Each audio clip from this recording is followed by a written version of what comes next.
All right. So, as I said this morning, our topic is elevating your joy. And so I just want to talk a little bit about what joy means to me, because it can mean different things. And obviously, there's a lot of semantics around joy, happiness, bliss, all of these things. And so I wanted to just be kind of clear about what it is for me so that you knew where I was coming from and where this conversation is.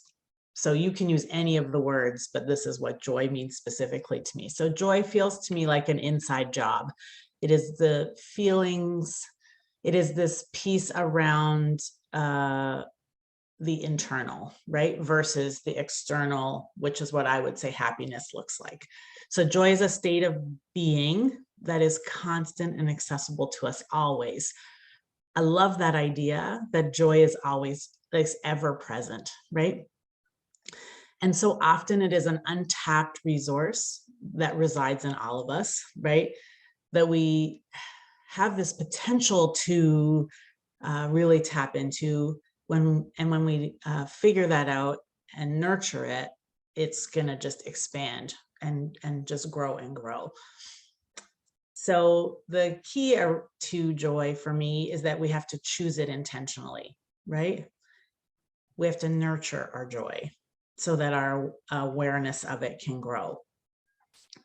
And joy, unlike happiness, does not require a person or circumstances to activate it. It is always present. Happiness is about the circumstances, the people, the things that make you feel happy, right? And I think because joy is a way of being, right? And that it's available to us for our whole lives. When we're conscious of it, it does not go away or come in little small bursts, which is how happiness works, right? You feel happy at a time, but joy is this constant thing that's available to us. It feels like a sense of peace, like satisfaction, like contentment with life, right? Happiness cannot exist in difficult times because it's so circumstance based. So when you feel like things are crappy, you don't feel happy, but it's possible for joy to be there. Joy can exist once we have learned how to really see it in us, right? In the midst of sadness, fear, anger, or even unhappiness. And I've been thinking a lot about this as the cottage closes, and there's this, we talk about bittersweet, right? That expression bittersweet.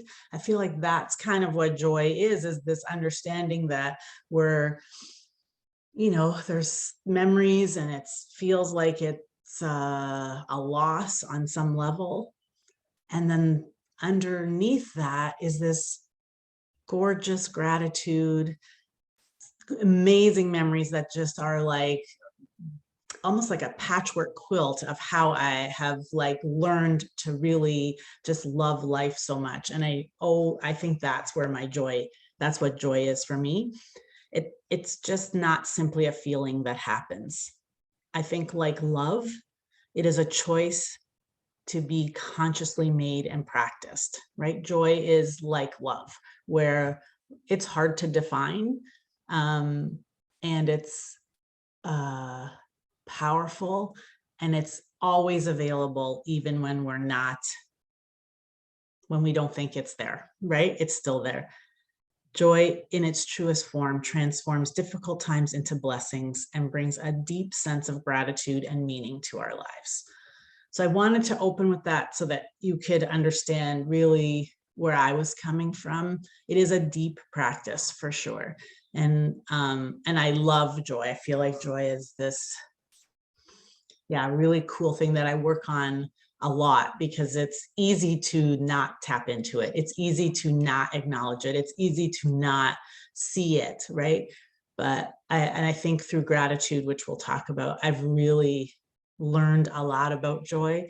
And in those sad moments and in those fear moments, and just figuring out how to also bring up peace, also bring forward contentment with life in general in those moments when things feel difficult. It's also that optimist piece that we talk about so often, that permanently and generally life is a blessing, that's where joy resides, right? And then the temporary piece is joy's still there, right? It's just that we're in this moment. So our mantra today is, I embrace joy and gently release anything that is not joy. I embrace joy and gently release anything that is not joy. So just thinking about all you heard about joy, I want you to just consider a number out of 10. What would you give yourself for living joyfully on a daily basis? So you can put that in the chat. What do you think your number is, that you live sort of in this peaceful, content way on a daily basis? What number do you give yourself? Nice. Thank you. Yeah, excellent. And if there's anyone who wants to share, let's start with we're going to do a share from the high number piece where you feel like it is your daily practice, and then the other number if it feels a little bit lower. So if it's high, if there's someone who's given us a number that's like 8 or above, what is it that you feel like has really shifted for you to understand the sort of that idea of what joy is in your being? And then we'll talk on the other side of that. Is there someone who would share, who's given an 8 to their number? I've given a number 8 or above. Are you shy this morning? Go ahead. Thanks, Marianne. I know this is true for you. So yeah, I'm shy this morning, but here we go. I don't mean shy. No joy. You understand joy. Yeah, I do. Yeah. I do. I've pretty much, I'm a lot of the time in a really joyful place. And even when I'm not in a joyful place, I quickly recognize it and then bring myself back to it. So it's like I'm okay with feeling crappy at times, or crying or getting emotional, because I can step back from it too. And what makes me joyful about being emotional is that I can feel it. So that's one of the ways I look at joy. I totally agree with you. Ever present, always available. And I'm not perfect. I mean, I'm not in a constant state of joy, but I get it. Yeah. It's a beautiful thing. Thank you. And I think joy is a practice, right? So there is no perfection necessary. It's this opportunity for us to, I think what you just said, recognize and acknowledge that it is there for us. And it isn't that we're going to be perfectly in it all the time, but we're going to, like you said, get ourselves into a place where we can be intentional and conscious about it. So I really love that. Thank you. And for those people who put a number, say under 5 or under, what is it that from that really made you think, yep, this is not happening yet for me, and I obviously want that, but what holds you back from tapping in, do you think? Or have you never thought of it from that perspective? Or whatever thoughts have, what would you share about why you gave yourself a 5 or a 4? Is there someone? Hello. Yeah, go ahead. Thanks, Deborah. Sorry, I didn't. I try very hard to be positive all the time and to be happy. Mm-hmm. Dealing with a 97-year-old mom that has dementia is stressing me out to the max, and I'm leaving to head up there to Pennsylvania. So I'm having a very hard time being joyful right now. The only thing is I can say I'm blessed that she's still alive, but I also know that she's going to be, her grandmother lived to be 104 and she's 97. Right. Even where she's staying at independent living, they're like, oh God, because she's getting to be a mean dementia. And I don't know how to handle it. I don't know how to keep joy present.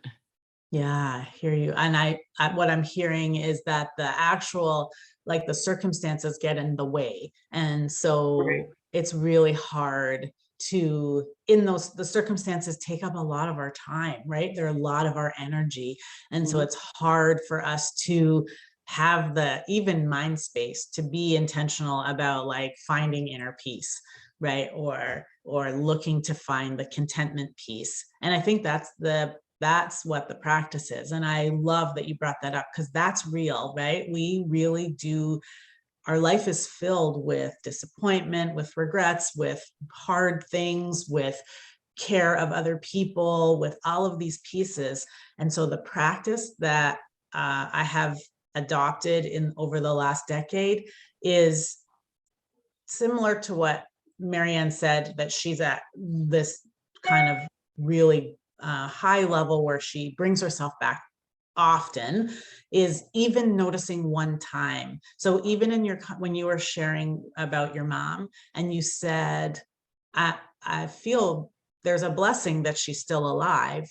That's joy in that little moment, right? And then Yeah. just acknowledging, I am grateful that she's still here. Um, and and then I'm, you know, I'm like grateful to the staff that have helped me to manage her meanness as it changes. Dementia is bringing all sorts of things for me to understand about myself, about my mom, whatever. All of these things, that's where joy resides. It doesn't have to be all the time, but if you can find it in little flashes. I always like to think of all of these practices as twinkle lights. So if you turn on one light, it feels dark before, there's going to be a little dim light. If you can turn on a few of those lights, it's starting to glow. When a lot more of those lights are on, you've got that beautiful light. And that's really, to me, what joy is about. So turn on one light, and if it goes off, turn it on again, do you know? And that's the start of the practice. So I appreciate you sharing so much. And I'm really sorry about your mom. You know that, I think you know that I know what that journey is. It's Right. Thank you. long and difficult. And Well, I start my Monday with you, and I have a notebook very thick from how thank long you. I've been with you, and I'm taking it Oh, with me so I that's, can read it. And, I appreciate some people laugh at me because it's like, don't call me Monday morning until after 10:30, that. because you are part of my daily ritual, I Monday, love that. and you ground me. I Um, appreciate that. and That's joy, your right? blessing. Yes, you I are joy to me. appreciate that. Oh, thank you. That feels really beautiful. And I'm so grateful for those words. Okay, thank you for sharing. And so let's get into some of the practices that we can start putting in place that help us to start to ignite, elevate, connect with whatever it is, our joy in a more regular way.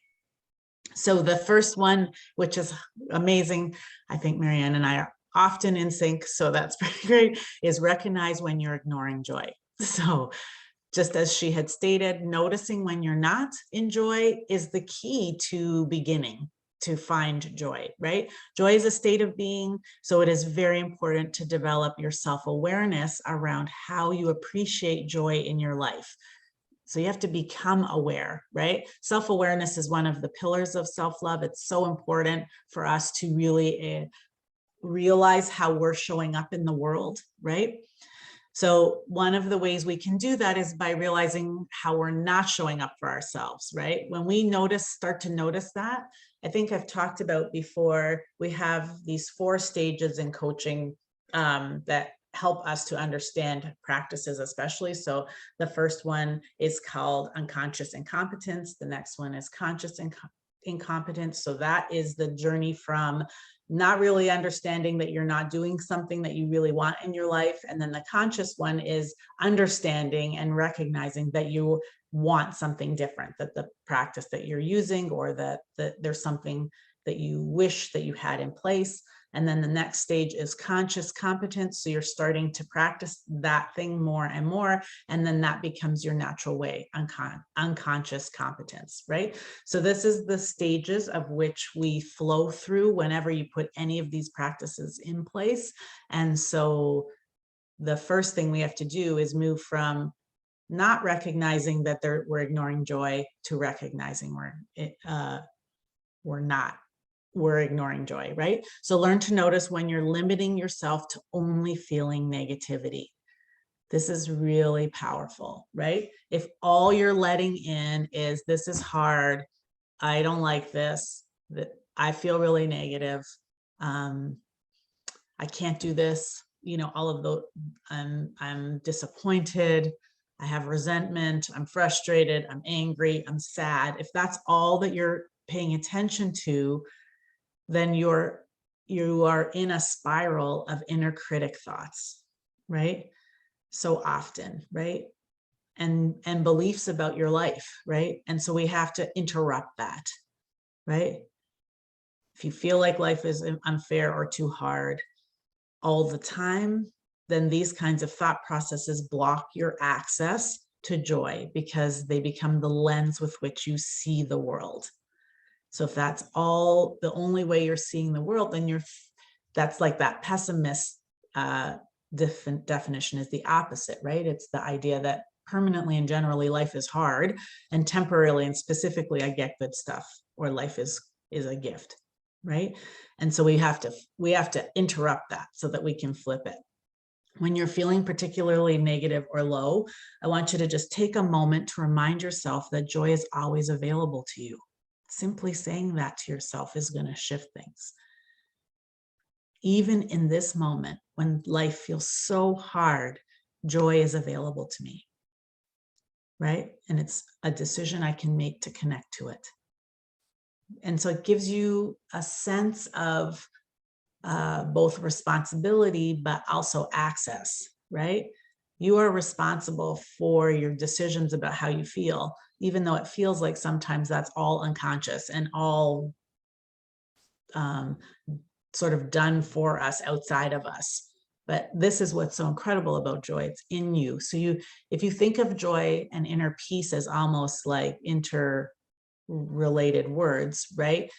Whatever you start to describe inner peace for yourself as being, then you can access that even in difficult times. How can I make myself feel that peace that I've described as a sense of harmony or balance or gentleness or whatever it is for you, right?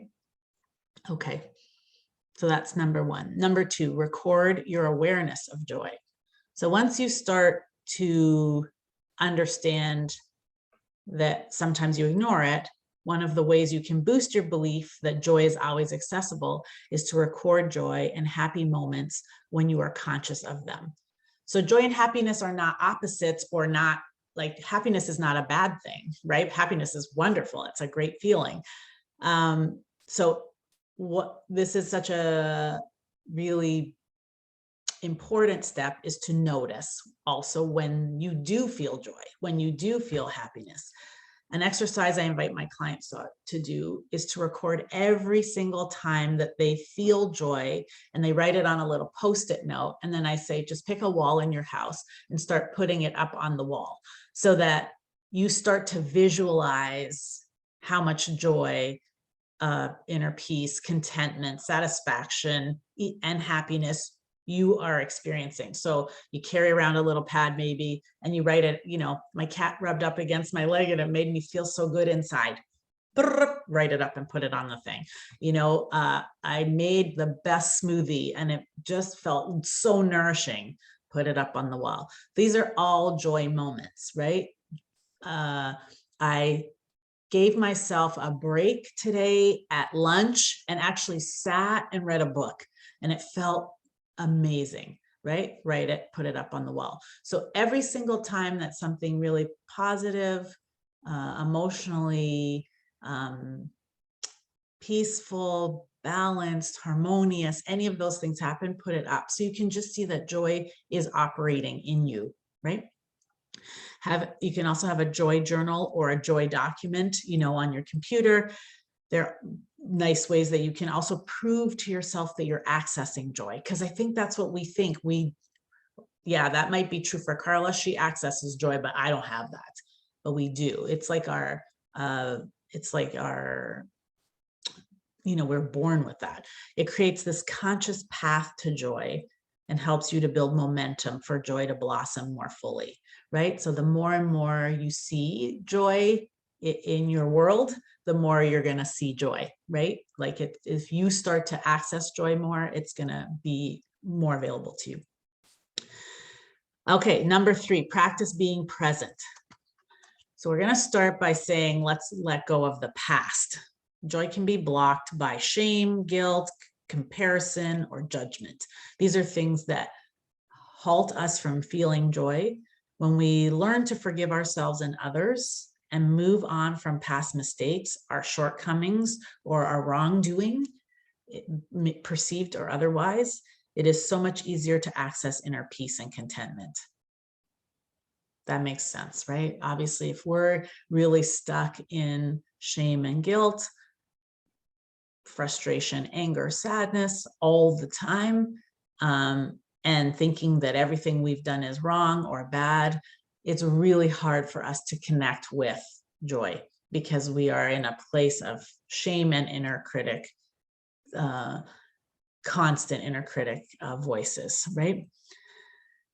And so that's the first step, is letting go. I think that's a huge part of being present, right? Letting go of our past. Mindfulness practices such as meditation, breath work, yoga, whatever feels like that for you, is a beautiful way for us to cultivate a sense of peace and joy within us by helping us to connect with ourselves from the inside out instead of the outside in. It's really the key for me, is having a connection with that inner wisdom, inner love, inner, just inside me, right? When I connect to that, that's when joy is just there, right? A sense of joy. You can practice being in the moment with everyday activities as well. So one of the things that you've seen or heard me talk about is my lemon water practice in the mornings. So this simple activity, which obviously has, health benefits and whatever, I started for mindfulness because it allowed me to really connect to all my senses to this moment, to drop thinking about all the other things and just pay attention to this one activity, to connect with how something from the outside can be inside of me, right? Like, so just all of these things that made it really present moment. You can do it with laundry, right? You could do it with vacuuming. You could do it with buying your groceries. Like any activity there is, you can create a mindfulness practice around, right? So being present is really about, again, intention to focus solely. Multitasking is overrated, I think, really overrated. It is not actually a great way to operate, in my view. Obviously sometimes it's necessary, to be kind of like hands on a bunch of things. But the more and more we can be singularly focused, the more concentrated and potent we are in that moment, right? So I really think it's important to at least practice single tasks over multitasking. When your mind wanders to other tasks or your to-do list or some other future activity, just gently acknowledge that you're not present, right? This is what's the beauty of mindfulness practice. It's not harsh. There's no wrong way to do it. In meditation, one of my favorite things is when my mind is all over here and I'm like thinking of a million other things, because if I notice that, I get to come back. And when I come back, that's the brilliance of mindfulness. It's that simple. Returning to presentness. That's the practice. And when I got that, finally, I stopped being judgmental about whether or not I was a good meditator or I could do breath work well or any of those things. I just realized it's literally the return. And that's the power of mindfulness, right? When you gently acknowledge that you're not present and then you return to being mindful, it's just gorgeous, right? So that's really, really important for accessing joy, because that's also where it resides. And so then you're in that place where there is just peace, right? Number 4, intentionally seek joy in difficult moments. So understanding that joy is present at all times really is what separates it from happiness, right? A person who is dying of cancer, who is in pain and angry and worry for their family, can simultaneously feel their life has been a blessing and they are grateful for whatever time they have left, and they're in awe of medicine and all of these things, right? So that is maybe the worst thing that we can kind of imagine, is that we're dying in front of people. Like, it's not just a quick thing, right? And it is so easy to get like really low really fast. And I have had the great privilege of being the primary caregiver of a few friends who have gone through this journey. And I will say that every one of them has accessed joy so quickly. This idea that there has to be, yeah, they're going to fight, and they're going to, I've had friends who have passed from cancer, and I have had people who have survived both, as their caregiver, and have a friend right now going through the same process who knows it's terminal, right? So there is no cure, and she's fighting to have more time with her kids. It is profound. Thank you for using that word. It's true. It's profound to watch how deeply they access joy and how quickly that happens, because there's only those two choices, right? To just be in the victimness of it, or take responsibility for what is possible for you from the inside out. And so it is, for me, I'm grateful to have those examples so clearly presented to me, so that I can really, in whatever I'm going through, because it doesn't make my experiences less important. It's just it's very vivid and easy to access, right? Okay, yeah, this is possible for me because this was possible for these people. So, and I just almost all of them that I have known have been at peace with their diagnosis, or at least the fact that they cannot control cancer. That's what joy is, right? When things feel difficult or even unbearable, what else is present that feels like peace, contentment, gratitude, or a blessing? What else is there? That's this ability to connect to more than just the hardship is both comforting and healing, and that's where joy lives. Sometimes we can only find the blessings after the fact. That's okay, right? Sometimes it takes some time. When I was going through my divorce, I'm not sure that I had, like Deborah was sharing, I'm not sure I had the space to really see that joy was there as well. So as you notice that the joy that existed in challenges more and more, it will become easier and easier to access them in the moment. So that's one of the things that I found that's so incredible with all the practices, is you may not have noticed for your whole life. So you were unconscious to the fact that joy is accessible. And then maybe something happens and you notice 6 months later, oh, there was these little moments that were peace and contentment and whatever. And then the next time there's a challenge, it might be 6 weeks. And then the next time there's a challenge, it might be 6 days that you notice. And then the next time it's 6 hours. And you're like, oh, yeah. And then the next time it's 6 minutes, and then 6 seconds, and then it's present. This is how we learn to access, right? By noticing, acknowledging, celebrating it in whenever we notice it, and not thinking like, oh, I should have noticed it way back then. It doesn't matter. When you notice, right? And then I promise you, as you notice it, it's going to get less and less time in between. Okay, number 5, be in nature. Joy is a natural way of being.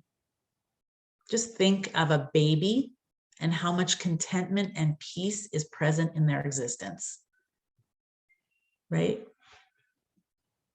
It's quite an incredible thing if you've had the opportunity to be around a baby. They're so content, and they just ask for the things they need and then just have contentment, right? It's not until we are impacted by things and people outside of us that we begin to disconnect from our joy. So that might have happened. You might have witnessed that or had that happen to you at 3 months old, right? The disconnection might have happened early. You might have had a really nice childhood and something happened at school to disconnect you, a teacher who was rough or whatever, right? Who was critical, or a partner in high school, or whatever it is, right? And we get that moment or sometimes, or it could be a bunch of things that all just have kind of like slowly disconnected you, right? But it's there, you were born with it. When we find ourselves in nature, our bodies, minds, and soul quickly reconnect to our natural settings, right? Just think how grounded you can feel when your feet are in grass, like if you bare feet are in grass, right? Immediately feel grounded and connected to the earth. Or how moved to tears by the beauty of a gorgeous flower. I was walking here and there was, I'm sure they're prized roses, but they had like 7 different varieties of roses right at the front of their walkway.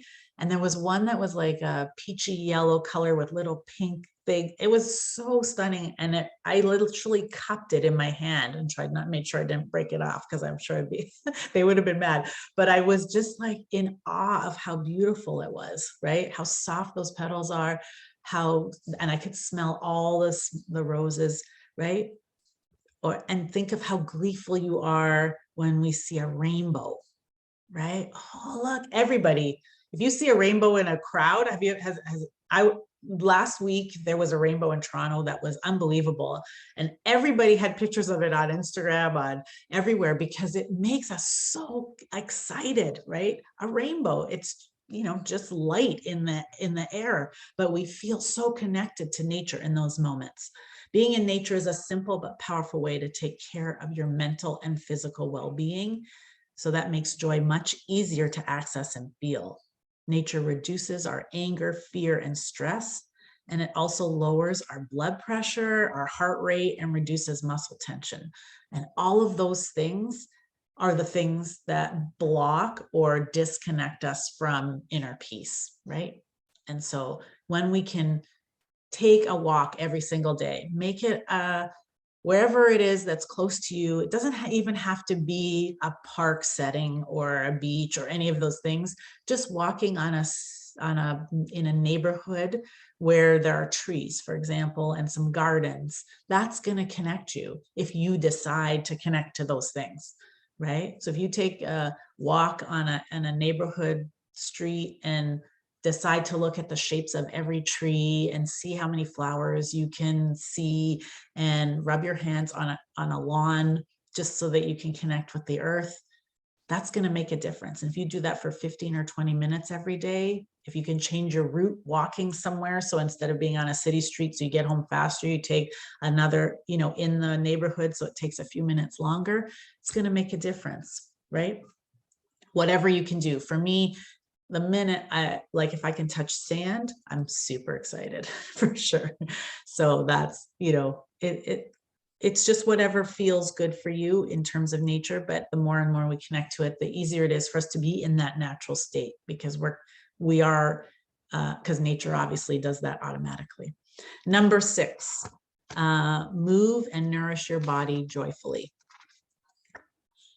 So this is an easy thing we can do to start connecting to joy. Moving our bodies is a really good way to connect to ourselves and joy. It loosens us up. I love that idea of it, just loosening us up. It gets our blood pumping, and it releases positivity chemicals such like endorphins, adrenaline, oxytocin, and dopamine, right? So it just puts us in that space as soon as you start doing that. When I was depressed, all I wanted to do was lie down. It was like the only thing that felt like that was available to me. It's like our body's going to hibernation or isolation.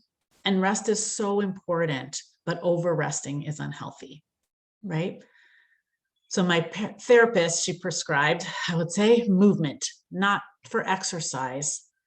The only requirement was that it needed to be enjoyable and easy, right? So it wasn't that I had to, go to a gym or do anything. It was just moving.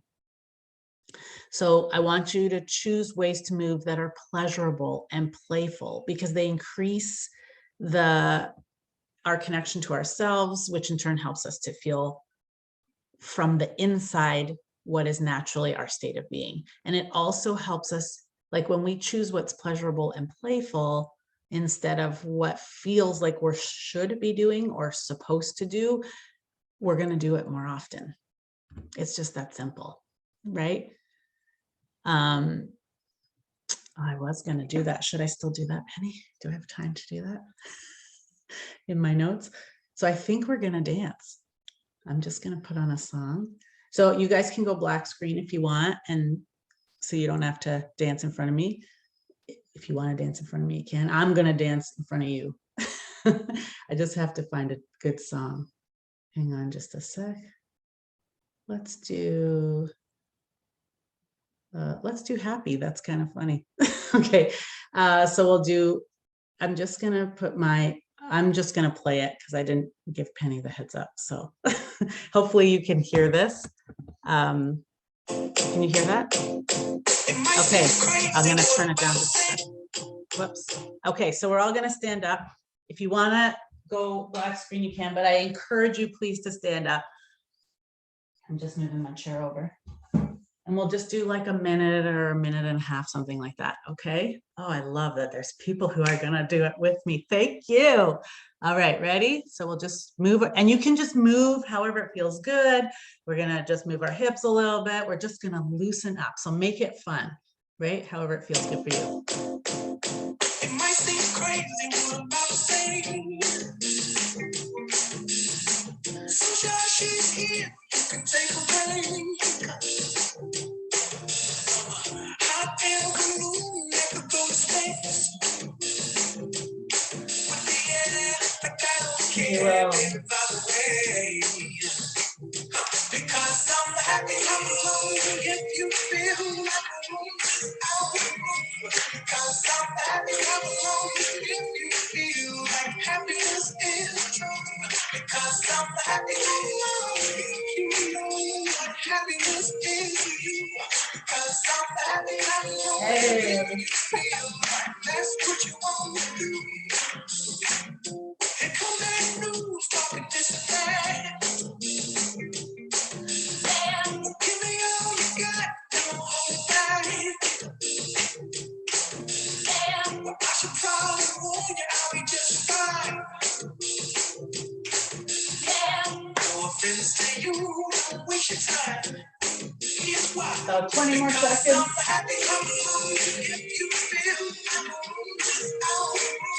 Because I'm happy I'm alone if you feel like happiness is true. Because I'm happy I'm alone if you know what happiness is to you. Because I'm happy I'm alone if you feel like that's what you want. Thank you.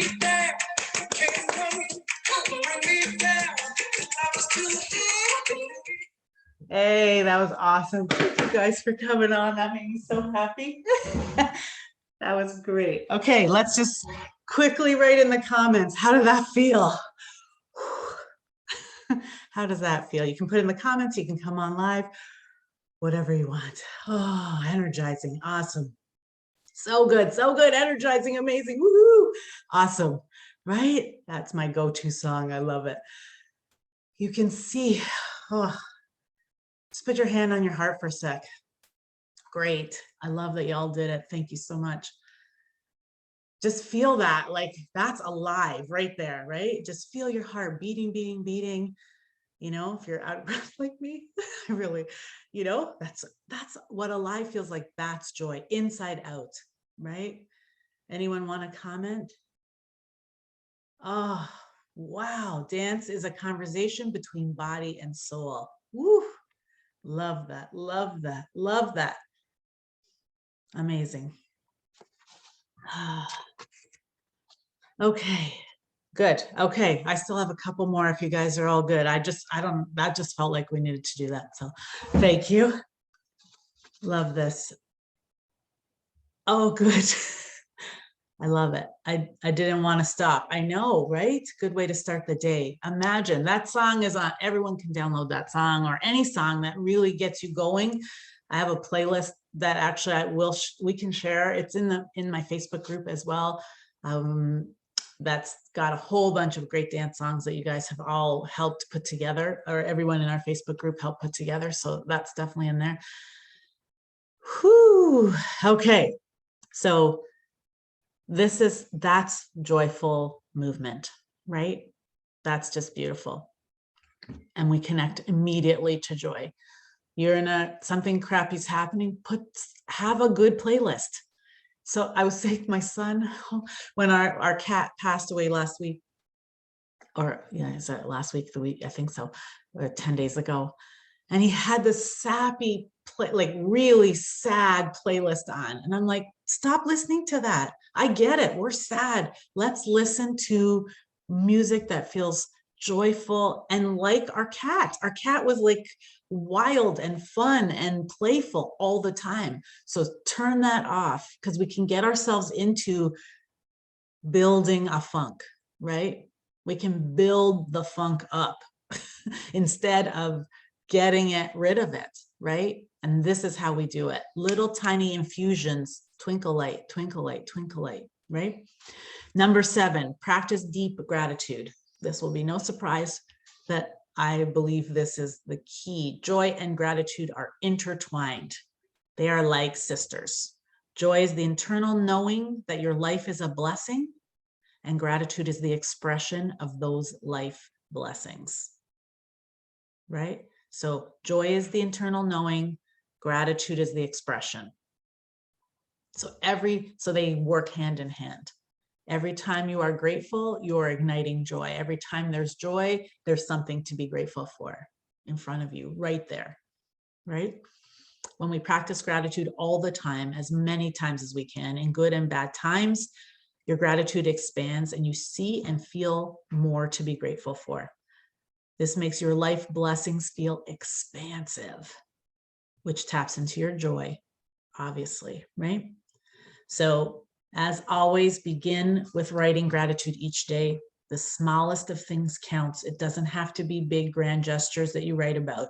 It can be, I'm so grateful Carla got me up and I danced. I'm grateful that whatever, right? It's so tiny. Remember, joy is the state of being that feels like inner peace and contentment. So there's no better way to discover those feelings than by counting your blessings. So this is just such a big piece. If you want right now, you can put thank you. You can put your gratitude in. If you want to write one gratitude statement, go ahead right now. We'll just get those in there. Just write them. What's something you're grateful for? So grateful that I have you guys today to start my day as a way to remind me of just how beautiful my life is, and that it will be this beautiful no matter where I am, whether I'm in this lake house or, somewhere else in the world or whatever. You guys ground me. I'm so grateful to be here with all of you. And just you uplift me. I feel so good. I love being able to share this stuff. And I love how much I get to watch all of you grow and expand in your own self-love. So if you want to write it, go ahead. Oh, thank you so much. Okay, number 8, be of service and give back to others. One of the best ways to feel a sense of satisfaction is to be of service to others, right? It's just a beautiful thing that we get to do. When we help people, there's a natural internal connection to love and contentment. And this is where joy resides. Yay, a kitty. Giving back to others cultivates generosity in us. And this spreading of loving kindness not only makes others have hope, it creates hope in us. It is one of the most it is really one of the biggest things in my life is generosity. I know that I'm a generous person. I love to give and I love to receive. It is what I've learned to do, to have other people, their feedback, to have people support me in whatever way, to have the love of people. This generosity is this beautiful loop that exists in the world, right? And when we are of service and give back to others, it comes to us tenfold. It is spectacular, right? So the more and more you're of service, you will be amazed at what comes back to you, right? The more you do it. And so this is where joy resides. There is so much contentment and satisfaction and peace in that flow, right? It makes everything okay, really. You worry less about where things, where money is going to come from or how this is going to work, because you're giving from this place that is really meant to be your purpose here, right? Your service here. So the more and more you can infuse that in, the easier it is to access joy. And then the last one is to create the powerful daily routines that support your evolution. Every practice you put in place that helps you love yourself connects you to all that is your true self, including a life where joy is consistent. These practices that we talk about each and every week are suggestions always, right? They are the work that I have done and taught for a decade. None of them, even these 9 practices, I didn't have all at once, right? I started with just one thing, and then they became cumulative and foundational and powerful. So it's just really important to be in action. I was reading Atomic Habits, which I really love this book, and he talks about the difference between being in motion and being in action. In motion is preparation. You're always like thinking about doing something, researching something, getting ready to do something, planning. That's motion. Action is doing.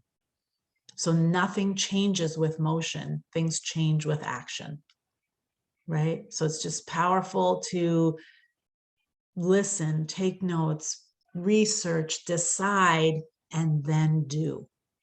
What is it that you can do today that is going to support your evolution? By knowing who you are at your core, building a powerful mindset, and caring for yourself, you will access the gifts that you were born to receive. So really pay attention to what are the things that are going to nourish you. What do I have to clear up, right? What is most important to me? Take some time. That might be the beginning steps of your daily routine. Might just be journaling and figuring out, what do I need? Right? That's action, instead of thinking I need to think about what I need. Does that make sense? Yeah. And then each time you do anything for yourself, you're going to start accessing those gifts that were meant for you. With self-awareness, confidence in who you are, self-acceptance, compassion, care, and worthiness as your pillars, you will continue to evolve in a way that opens you up to the blessings of life. This I know for sure. As Oprah would say, for sure, sure, sure. I know that these pillars, these pieces, self-awareness, self-confidence, self-acceptance, self-compassion, self-care, and self-worth, these are literally the foundation for a life that is full of every opportunity that is meant for you, right? It opens up all of the pathways to the blessings that are there for you already. All right. Whew. That's what I got today. So I'm going to turn off the recording. So thank you guys for joining me, but we'll do questions and answers without the recording on, because I really liked that last week. So I'm going to stop recording. Yes.